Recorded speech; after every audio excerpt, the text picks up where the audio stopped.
Juste, le référendum pour la Constitution européenne. Amis auditeurs, bonjour. Le traité de Lisbonne. En prévision des élections présidentielles, nous inaugurons aujourd'hui une série d'émissions informatives sans aucune connotation partisane, à laquelle nous avons donné le titre générique « Parole de citoyens ». Nous la conduirons avec des personnalités compétentes, de façon à mieux comprendre l'état actuel de notre société et mieux savoir quels choix nous pouvons faire. Nous commençons par faire appel à un historien, en l'occurrence à M. François Asselineau. Monsieur Asselineau, bonjour. Bonjour et bonjour à tous vos auditeurs. Merci. Vous êtes né le 14 septembre 1957 à Paris. Voilà. Bachelier scientifique, mention très bien, diplômé d'HEC Paris en 1980. Vous avez été reçu ensuite au concours d'entrée à l'ENA à l'issue de votre service national en 1982. C'est exact. Sorti deuxième de la voie d'administration économique en 1985, promotion Léonard de Vinci, vous avez choisi le grand corps de l'inspection générale des finances. Vous avez été notamment chargé de mission auprès du président du Crédit National, puis chef du bureau Asie-Océanie à Bercy, avant d'être appelé en 1993 comme conseiller pour les affaires internationales au cabinet de Gérard Longuet, ministre de l'Industrie et du Commerce extérieur du gouvernement Balladur.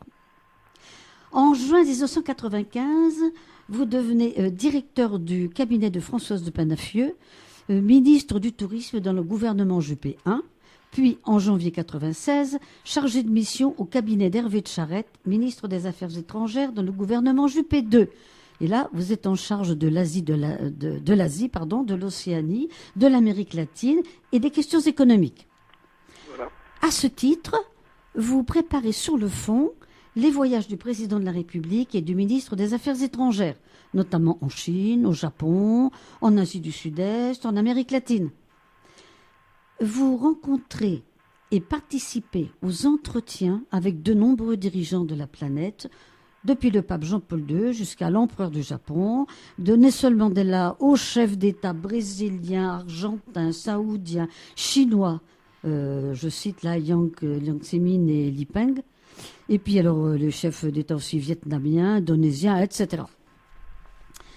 Vous parcourez également la France en donnant des conférences en tant qu'historien spécialisé en oligarchie. Par exemple, qui gouverne réellement la France? L'histoire de France. Faut-il avoir peur de sortir de l'euro? Pourquoi l'Europe est-elle comme elle est? Les 10 raisons qui nous imposent à sortir de l'Europe, etc. Toutes ces conférences sont accessibles en ligne via Dailymotion, YouTube et Agoravox. Absolument. Voilà. Alors maintenant, si vous permettez, monsieur Asselineau, je vais vous poser moi-même la première question. Les Français ont de nombreux acquis sociaux que beaucoup de peuples nous envient. Sécurité sociale et système de santé de bonne tenue, un système de retraite par répartition, une politique généreuse en faveur de la famille. Ces acquis sont malmenés et on les voit se réduire rapidement. Devenons-nous tous des Grecs? François Asselineau, pouvez-vous nous dire d'où viennent ces acquis sociaux? Quand les grandes décisions ont été prises et quelles ont été les grandes lignes de leur mise en œuvre? Que s'est-il passé pour le gouvernement de Vichy après la guerre? Qu'a fait le général de Gaulle à la fin de la guerre avec le Comité national de la résistance? Quelles sont les grandes lignes du programme du Comité national de la résistance? Eh bien, écoutez, tout ça, c'est un vaste sujet. D'abord, je vous remercie de m'inviter, de me poser ces questions. Je reprendrai simplement une petite chose. Vous dites que je suis un historien, je suis aussi un économiste et un haut fonctionnaire travaillant au ministère des Finances. Donc, je suis un peu à l'articulation, si vous voulez, des questions historiques, des questions économiques, des questions sociales. Pour reprendre votre question, c'est vrai que les Français sont très attachés aux acquis sociaux qui sont les leurs. C'est un attachement qui remonte à loin. Les historiens considèrent que les premiers services publics, si l'on peut appeler ça comme ça, remontent au Moyen Âge. très exactement à Saint-Louis, Louis IX, qui n'était pas encore canonisé, qui a été canonisé à la fin du XIIIe siècle.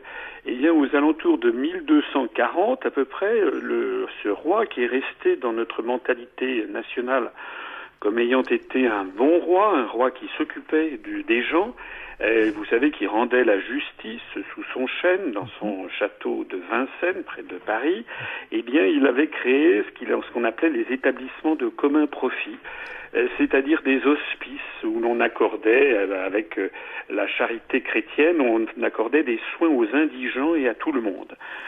C'était la première fois, c'est évidemment un passé lointain, mais c'est la première fois que l'on voyait que l'État, l'embryon d'État qu'allait devenir la France, se préoccupait d'assurer une justice entre les Français et que tout le monde ait accès un petit peu, à l'époque, à l'égalité face à la maladie et face à la mort. Donc c'est quelque chose qui est resté très ancré dans notre mentalité nationale. Bien entendu, les acquis de la Révolution française, ensuite, avec la Déclaration des droits de l'homme, qui a posé le principe de l'égalité de tous les êtres humains. Vous savez qu'avant, il y avait des différences entre l'aristocratie, le clergé et le tiers-état. Tout ça a été balayé par la Révolution française. Et donc, tout ceci a renforcé le souci des Français de l'égalité et de la justice sociale. C'est quelque chose que l'on ne trouve pas ailleurs, pas dans d'autres pays de la même façon. Chez les anglo-saxons, par exemple, et en particulier chez les Américains, on considère comme beaucoup plus normal qu'il y ait des différences sociales entre les gens parce que c'est finalement la rançon de la façon dont ils travaillent, de leur ardeur au travail, ou bien c'est la punition bien du fait qu'ils ne sont pas suffisamment actifs, par exemple. C'est d'ailleurs la raison pour laquelle vos auditeurs ne le savent peut-être pas, mais il y a actuellement aux États-Unis environ 50 millions de personnes qui n'ont à peu près aucune couverture sociale aux États-Unis et qui sont dans une situation d'extrême précarité. C'est une situation qui n'est pas tolérable en France, parce qu'en France, nous avons ancré dans notre mentalité ce souci de l'égalité. Alors maintenant, vous me parliez de Gaulle et du Conseil national de la résistance. Effectivement, c'est un très grand tournant historique qui a eu lieu à la fin de la Seconde Guerre mondiale. Pourquoi ? Eh bien parce que, comme vous le savez, l'Allemagne nazie a été battue par la coalition des puissances alliées et en France par une alliance entre des gens venus de tous les horizons qui se sont regroupés au sein du Conseil national de la résistance de 1943. Et à l'époque, le Parti communiste français était un parti très puissant. Aux élections d'ailleurs de 1948, il fera jusqu'à 28% des suffrages, ce qui montre que c'était un parti très puissant, comme d'ailleurs il y avait un parti communiste très puissant également en Italie, par exemple. À l'époque, vers 1944, il faut que vos auditeurs les plus jeunes ne le savent peut-être pas, mais l'Union soviétique apparaissait comme le grand vainqueur de l'Allemagne nazie, au moins à l'égal des États-Unis, puisque c'est quand même les armées soviétiques qui avaient cassé la dynamique hitlérienne avec la bataille de Stalingrad. Donc le poids idéologique de l'Union soviétique, avec le souci social, se faisait sentir dans l'ensemble du monde et en particulier dans le monde occidental. C'est la raison pour laquelle, en 1944, l'ensemble de la résistance intérieure et extérieure s'étant réuni dans le Conseil national de la résistance a donc mis sur pied un programme qui est le programme du Conseil national de la résistance qui a été signé en 1944. À peu près, exactement, je ne me rappelle plus la date de 1944, mais je crois que c'est le 15 mars, voilà. 15 mars 1944. Alors, qu'est-ce qu'il y a dans ce programme du Conseil national de la résistance ? Il y a eu des choses extrêmement importantes et qui ont structuré la société française jusqu'à aujourd'hui. Par exemple, la sécurité sociale. pour tous. Par exemple, la nationalisation d'EDF et de GDF. Par exemple, la volonté qui a été, mis sur le devant à l'époque, d'avoir une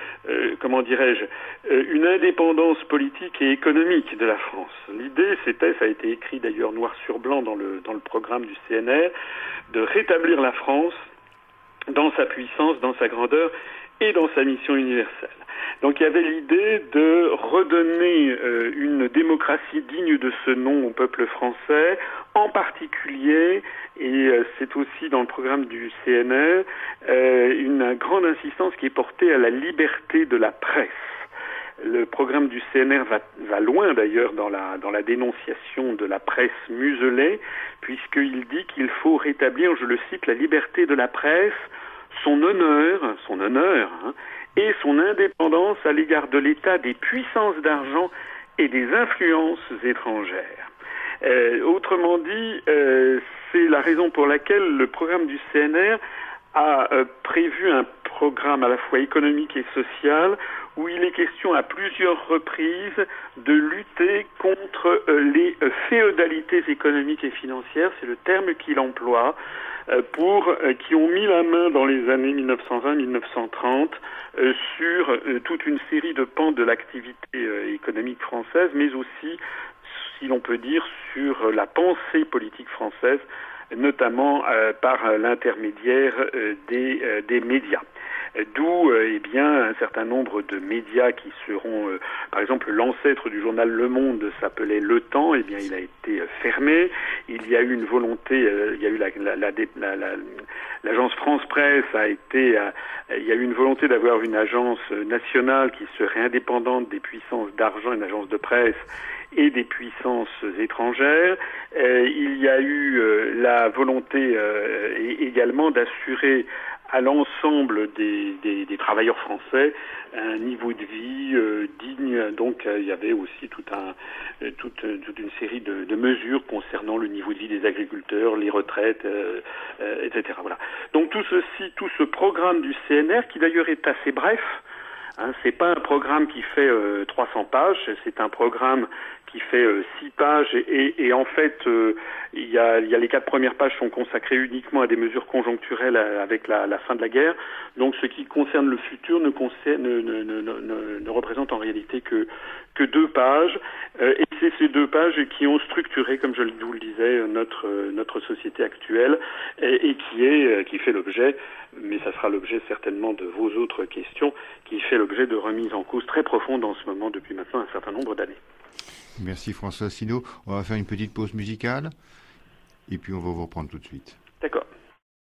Maintenant, en 1944, le Comité national de la résistance a établi un programme. Puis, en 1957, le traité de Rome est signé. Qui sont les chevilles ouvrières de ce traité et que dit-il ? Alors, ça c'est si j'ose dire, un tout autre sujet. Vous savez que, vos auditeurs, je ne sais pas s'ils le savent, mais après, lorsqu'il y a eu la libération en 1944, lorsque les troupes nazies ont été obligées de quitter le territoire national et de quitter Paris, il y a eu un gouvernement provisoire qui s'est installé à Paris avec à la tête le général de Gaulle et puis donc les différentes composantes du CNR. J'insiste, j'ai pas assez insisté précédemment sur le fait que dans ces composantes, il y avait des communistes, des socialistes, des chrétiens, des militants, de mouvements de droite conservatrices, des gaullistes. Il y avait même d'ailleurs quelques personnes d'extrême droite de la cagoule qui étaient d'extrême droite mais qui étaient anti-hitlériennes. Donc il y avait eu un vaste spectre de Français qui s'étaient réunis au sein de ce CNR. Et comme vous le savez sans doute, le général de Gaulle a claqué la porte du gouvernement en janvier 1946 parce qu'il n'était pas d'accord avec les institutions de la 4e République qui allaient être mises en place. Il considérait que la France allait retomber dans le régime des partis. Alors ensuite, dans quelques années plus tard, est apparue l'idée de construire l'Europe. Alors ça, c'est un vaste sujet. On fait remonter dans les livres d'histoire cette idée de la construction européenne à un congrès de 1949, le congrès européen de 1949, et puis surtout à une fameuse déclaration, la déclaration dite Robert Schuman, du 9 mai 1950, qui constitue le coup d'envoi de la construction européenne. Il y a beaucoup à dire sur cette déclaration Schuman, puisque la version officielle, c'est de dire que Robert Schuman, qui était à l'époque ministre français des Affaires étrangères, qui était par origine, il était né allemand, il était né il avait de la famille à la fois luxembourgeoise, allemande et française de Lorraine, de la Lorraine occupée par le Reich après 1870. Donc il était entre plusieurs cultures, il était de culture franco-germanique, Robert Schuman, et on a beaucoup présenté Robert Schuman comme un homme qui voulait la réconciliation franco-allemande. Ce n'est pas tout à fait faux, bien entendu. Mais ce que l'on oublie de dire, ou ce que l'on cache en réalité dans la présentation historique de tout ça, c'est que il y avait en fait une grande puissance, il y avait deux grandes puissances qui étaient à la manœuvre derrière la construction européenne. C'était les États-Unis d'Amérique et c'était le Vatican. Je m'explique. Après après la Seconde Guerre mondiale, vos auditeurs savent que suite aux conférences de Potsdam, de Téhéran et de Yalta, il y avait eu un accord entre Staline, le dirigeant soviétique d'un côté, et puis les anglo-saxons, Roosevelt, l'américain, et Churchill, le britannique, pour se partager l'Europe en deux zones d'influence. Il y aurait d'un côté ce qui allait devenir le pacte de Varsovie et les démocraties populaires, qui serait placé sous influence soviétique, et puis il y aurait d'un autre côté, donc c'était l'Europe de l'Est, et puis l'Europe de l'Ouest, qui elle serait placée sous influence anglo-saxonne, et pour tout dire, sous influence américaine, avec un partage qui passait au travers de l'Allemagne, qui était coupé en deux, avec un rideau de fer, qui était d'ailleurs en plus symbolisé par le partage de Berlin et le mur de Berlin. Alors, on a bien conscience en France, on a toujours eu bien conscience que les pays de l'Est n'avaient qu'une souveraineté limitée, comme c'était d'ailleurs la doctrine soviétique qui le disait, et qu'en réalité c'était l'URSS qui décidait de tout. En revanche, pour la partie occidentale, on a toujours présenté aux populations des pays concernés, par exemple des Français, on leur a présenté la France comme un pays totalement libre. C'est un peu moins simple qu'il n'y paraît, parce qu'en réalité, ça faisait partie de la zone d'influence américaine qui avait été reconnue comme telle. Alors, les Américains ont été à la manœuvre pour lancer l'idée, on le sait, c'est pas un secret, c'est pas une théorie conspirationniste, on a tous les éléments qui permettent de le mesurer, y compris des documents confidentiels déclassifiés. Les Américains ont été à l'origine de la construction européenne. Ils ont voulu que les pays d'Europe se rassemblent pour faire front commun, si l'on peut dire, contre le communisme.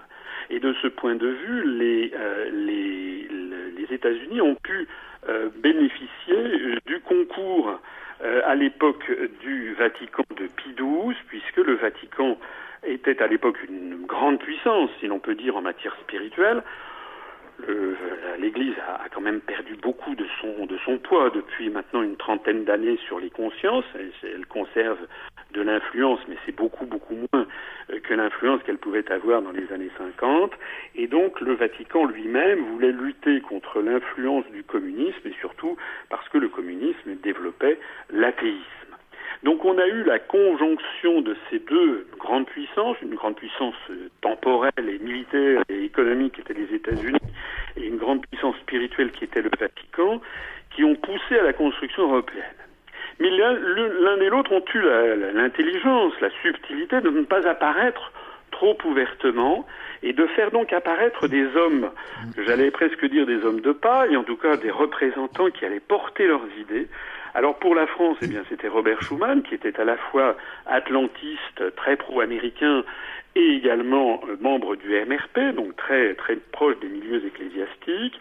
Et c'était la même chose pour Alcide de Gasperi en Italie, Konrad Adenauer en Allemagne, Paul-Henri Spaak en Belgique, qui étaient tous membres, à la fois proches de la démocratie chrétienne et des intérêts atlantistes.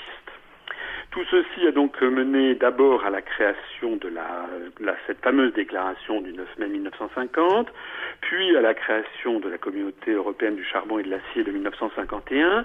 En 1954, les Américains poussaient par derrière pour qu'il y ait la création d'une Communauté européenne de défense qui aurait été un embryon d'armée européenne en réalité placée sous l'autorité américaine. Et il y a eu cette affaire n'a pas vu le jour, puisqu'il y a eu en France une alliance à la fois des gaullistes et des communistes pour faire échouer le projet en 1954. Les communistes français, eux, étaient inféodés à Moscou et à l'Union soviétique, donc ils appliquaient les instructions qui venaient de Moscou, qui bien entendu ne voulaient surtout pas voir se créer un renforcement de la puissance militaire atlantiste en Europe occidentale. Et puis les gaullistes, eux, étaient animés par d'autres sentiments, mais qui convergeaient avec ceux des communistes, c'est qu'eux souhaitaient avoir une armée, mais une armée française qui ne soit pas placée sous la tutelle de ce que l'on appelait le CHEP, qui allait devenir l'OTAN, c'est-à-dire sous une tutelle américaine. Comme ceci a débouché sur un échec en 1954, les Américains ont repoussé, de nouveau sont revenus à l'assaut, avec une conférence de relance qui a été la conférence de Messine de 1955. Et enfin, le succès est arrivé avec le fameux traité de Rome de 1957. Alors, dans ce traité de Rome, nous avons 6 pays, et 6 pays seulement. Il y a la France et l'Allemagne qui constituent l'ossature de cette Europe en gestation. Et puis, il y a l'Italie. Et puis il y a les 3 autres pays, sont 3 petits pays, ceux du Benelux, comme on dit, c'est-à-dire la Belgique, les Pays-Bas et le Luxembourg. Alors, il faut bien voir que c'est une stratégie de petits pas. On va commencer petit à petit par essayer de bâtir une Europe fédérale qui va se développer par un nombre de pays restreint au début et sur des sujets restreints. J'insiste sur le fait que tout ceci a été voulu, poussé, souhaité par les États-Unis et non pas conçu contre les États-Unis. Parce que ça, c'est quelque chose l'on répète souvent aux enfants des écoles en France, où on nous explique que la construction européenne aurait vocation à s'opposer aux États-Unis pour faire contrepoids à la puissance américaine. Et puis maintenant, dans les années 90, on nous disait que c'était pour faire contrepoids à la puissance japonaise, maintenant pour faire contrepoids à la puissance chinoise. On trouve toujours une nouvelle raison pour faire cette construction. En réalité, depuis le départ, comme je l'ai dit, c'est une idée américaine. Alors cette idée américaine, elle est fondée sur quelque chose qui est... alors je sais qu'il y a des gens qui ne seront pas d'accord avec ce que je dis, mais je le dis quand même parce que je crois que c'est la vérité. L'idée américaine est fondée sur l'idée que plus on va mettre de pays divergents dans un ensemble, et plus on va avoir un système de tour de Babel. Alors vous savez que la tour de Babel, ça ne marche pas. Et donc, comme on va avoir un système avec des États dont les intérêts sont totalement divergents, ils auront les plus grandes difficultés à se mettre d'accord. Et en réalité, celui qui mettra tout le monde d'accord, c'est la grande puissance qui tire les ficelles par derrière et qui est celle sur laquelle s'aligne une majorité de ces États. Ce n'est pas une idée uniquement de François Asselineau, c'est pas uniquement moi qui dis ça. Ça a été l'idée qu'a développée, parce qu'il l'avait compris très rapidement, Charles de Gaulle, dans sa conférence de presse du 15 mai 1962, lorsqu'il a dit que justement une Europe avec des États aussi différents, une Europe fédérale, ne pourrait pas avoir de politique parce que tout le monde avait des intérêts divergents. Et de Gaulle dit, à ce moment-là, il y aurait un fédérateur, mais il ne serait pas européen, ce serait un fédérateur extérieur. Donc de Gaulle, qui était un stratège, qui était un militaire, avait compris qu'il s'agissait d'un stratagème, que d'ailleurs les Chinois, c'est un stratagème chinois qui a été codifié par les Chinois depuis bien longtemps, depuis le XIVe siècle, qui s'appelle le stratagème des chaînes. On ligote de plus en plus d'ennemis ou d'États dans un ensemble ingérable pour pouvoir mieux les maîtriser. Lorsque De Gaulle a fait cette déclaration le 15 mai 1962, ça s'est très mal passé, puisque les 5 ministres MRP de son gouvernement ont claqué la porte du gouvernement le soir même, et De Gaulle, qui n'était pas un dictateur, qui avait besoin d'une majorité à l'Assemblée nationale, a été ensuite obligé de refaire alliance avec le MRP, et c'est ce qui explique d'ailleurs, mais c'est une autre question, la politique un peu sinusoïdale, un peu contradictoire du général de Gaulle pendant toutes les années 60 sur la construction européenne, parce qu'à la fois il avait compris qu'il y avait un piège derrière lequel risquait de disparaître la France dans un conglomérat sous influence américaine, et à la fois il ne pouvait pas en sortir frontalement parce qu'il n'avait pas une majorité à l'Assemblée pour cela. Alors pour répondre à la question maintenant de fond sur le traité de Rome de 1957, qu'est-ce qu'il y avait dans ce traité de Rome? Eh bien il y avait plusieurs choses. D'abord, on refondait en un seul les différents traités préexistants, notamment la CECA et l'Euratom, qui d'ailleurs l'un n'a pas marché du tout et l'autre est tombé en désuétude. Deuxièmement, on créait un premier principe qui était un principe d'une communauté économique européenne. On posait le principe d'un marché commun, c'est-à-dire que progressivement, à l'intérieur de cette zone, les marchandises pourraient circuler librement et sans droit de douane. Et puis, on lançait également 2 politiques importantes. La politique agricole commune qui avait été voulue par le général de Gaulle, puisqu'il pensait que ça serait un moyen pour les Français de faire financer leur agriculture par les Allemands. Et deuxièmement, quelque chose qui est d'une importance tout à fait considérable, même si ça n'est pas bien connu du grand public, c'est ce que l'on appelle une politique commerciale extérieure commune. Alors ça mérite un tout petit peu d'explication parce que c'est vraiment un sujet capital qui n'est jamais bien expliqué aux Français. C'est quoi une politique commerciale? Une politique commerciale, c'est un État décide de la façon qu'il va avoir de traiter les exportations et les importations, notamment les importations, toutes les importations venant de l'étranger. François Asselineau, je vous interromps 30 secondes. Il faudrait qu'on aille un peu plus vite parce que l'émission arrive bientôt à sa fin. Est-ce qu'on pourrait aller un peu plus vite sur la politique commerciale commune du traité de Rome et ensuite arriver à comment l'Union européenne qu'est-ce qui se passe en Union européenne entre le traité de Rome et Maastricht en 92? Pardon, c'est vrai que je suis un peu... Vous pourrez faire des coupes, peut-être, je ne sais pas... Bon, alors écoutez, s'agissant donc de la politique commerciale commune, ça veut dire quoi? Ça veut dire que pour lutter pour régler le commerce extérieur, un État peut décider d'imposer des droits de douane par ce que l'on appelle des spécialités douanières, c'est-à-dire sur les voitures, les vêtements, les chaussures, les meubles, les lunettes, etc. Donc, on fixe des droits de douane, et puis on peut également fixer des quotas, c'est-à-dire pas plus, mettons, de 40 000 paires de chaussures venant de tel pays par an, etc. Donc ça, ce sont des mesures de protection du marché intérieur.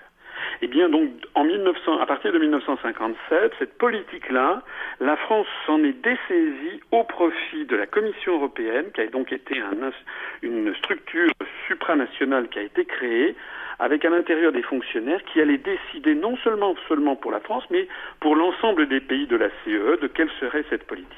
Alors j'insiste là-dessus parce que c'est un élément absolument capital à notre époque, où l'on voit bien que des pans entiers de notre industrie sont en train de disparaître, par exemple en matière de textile. Tout le monde a à l'esprit l'affaire Le Jabi, par exemple, il y a quelques jours, les délocalisations, le fait qu'on ne puisse plus lutter contre les importations en provenance, par exemple, des pays à très bas coût de salaire, et notamment en provenance de Chine. Eh bien, là-dessus, les Français n'ont plus la capacité d'agir, puisque cette capacité d'agir a été transférée à Bruxelles.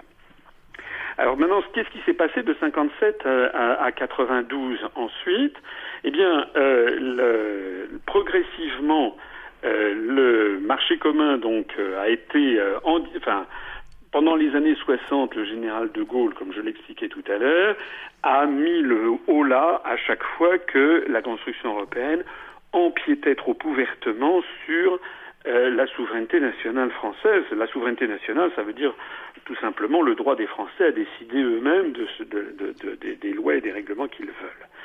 Donc jusqu'au départ du général de Gaulle, on peut considérer que l'Europe a fait un petit peu du surplace.